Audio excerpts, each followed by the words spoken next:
Let's go over to the UK now, where we've seen a change of heart recently from the UK government when it comes to matters of transgenderism, particularly where it is treated from a health perspective. We've seen the closing down of the Tavistock Centre, which was, of course, one of the major gender clinics in the UK. We've seen a move away from the idea of gender-affirming care for children, whereby children were told that if they feel they are transgender, then they should begin some sort of medical treatment, whether that be through surgery or medication or otherwise, to change the makeup of their body. Well, not the UK Labor Party. They have decided that if they are elected later this year, which it seems to be highly likely it will happen, they will make it so easy to officially change your gender that it will be more difficult to go and buy a pint of milk almost. All you'll have to do is go to a doctor,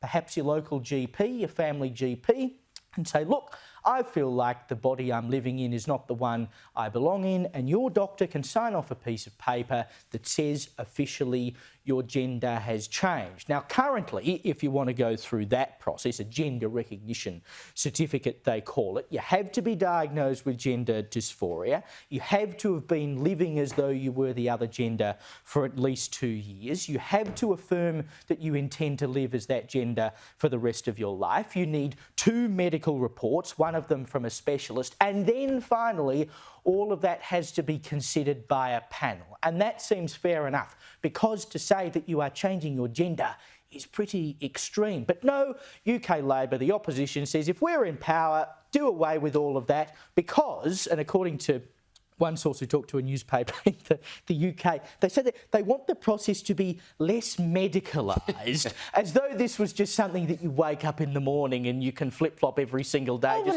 Go to one doctor on Monday and get the certificate to say you're a woman, and then go to another doctor on Wednesday to get the certificate to say you're a man. When you work out, you get some sort of tax benefit for it. The cognitive dissonance on this one is high. Listen to Annalise Dodds. She's the Shadow Women and Equalities Minister. She said, and I quote, "We want to see the process of gender recognition modernised." I'm not quite sure how you modernise it. It's always been the same. You look down in the shower and you know what gender you are.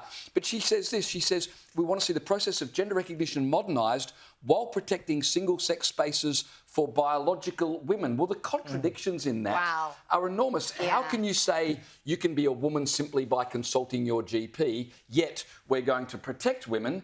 Also, how can you say trans women are women but then differentiate between those and biological women? The contradictions are everywhere in this policy. These people have absolutely no idea what they're doing. But essentially, we are talking about the party who is currently not in power, but looks like they're going to be soon, say a prayer, UK, undoing absolutely everything that the current Conservative, not really Conservative, but they are the Tories, so we'll say the Conservative Party, the current Conservative Party, which is in power, have done by shutting down Tavistock, by having their Cass review, then unloading the Cass report and saying effective immediately, no more of this transitioning drugs nonsense happening in our country anymore. So these guys are basically signalling we're just going to flip the tables. Everything's going to go. It's going to be a free-for-all. If they're going to make it that simple to amend legal records, basically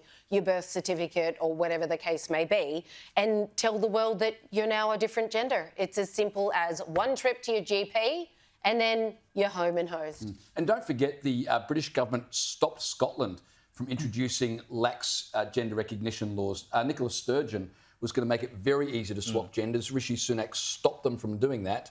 But now, of course, the UK are about to change.